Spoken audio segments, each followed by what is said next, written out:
નમસ્કાર દર્શક મિત્રો, હું છું રૂપલ વણેચિયા. સંપૂર્ણ ન્યૂઝમાં આપનું સ્વાગત છે. પાલનપુર હનુમાન ટેકરી રાજા ગણેશ મહોત્સવની બુધવારે ભવ્ય શોભાયાત્રા યોજાઈ હતી. તેમજ શોભાયાત્રા બાદ વિશ્વેશ્વર ખાતે ગણેશ ભગવાનની મૂર્તિને વિસર્જન કરવામાં આવી હતી, જેમાં મોટી સંખ્યામાં ભાવિક ભક્તો જોડાયા હતા. પાલનપુર હનુમાન ટેકરી રોડ ગણેશ યુવક મંડળ દ્વારા એગોલા રોડ પર તારીખ 7 સપ્ટેમ્બરથી ગણેશ મહોત્સવ શરૂ કરાયો હતો, જ્યાં જુદા જુદા કાર્યક્રમો બાદ 11 સપ્ટેમ્બરના રોજ 11 હાથી અને 11 ઘોડા સાથે ભવ્ય શોભાયાત્રા યોજાઈ હતી. આ ગણેશ ઉત્સવને 21 વર્ષ પૂર્ણ થતા 11 હાથી અને 11 ઘોડાની શોભાયાત્રા યોજાઈ હતી. શોભાયાત્રા શહેરના મુખ્ય માર્ગો પર ફરી વિશ્વેશ્વર ખાતે ગણેશ ભગવાનની મૂર્તિને વિસર્જિત કરવામાં આવી હતી, જેમાં મોટી સંખ્યામાં લોકો જોડાયા હતા.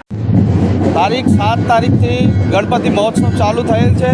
હનુમાન ટેકરી કા રાજા ગણેશ યુવક મંડળ દ્વારા વિવિધ કાર્યક્રમો યોજી ગુજરાતના નામી અનામી કલાકારો દ્વારા અહીંયા લોક ડાયરાના કાર્યક્રમ થયા છે.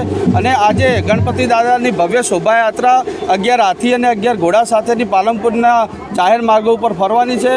અને આપ સૌને પણ આમંત્રણ આપ્યું છે કે આવો પધારો, ગણપતિ દાદાના દર્શન કરો અને આપ સૌ અમારા સાથે જોડાઓ એવી આપ સૌને વિનંતી. જય ગણેશ ગજાનંદ ગણપતિ મહારાજ કી જય. અમારો પાલનપુર શહેરનો મહાગણપતિ 7 તારીખથી લઈને 11 સુધીના ભવ્યથી ભવ્ય પ્રોગ્રામ બનાવવામાં આવેલો.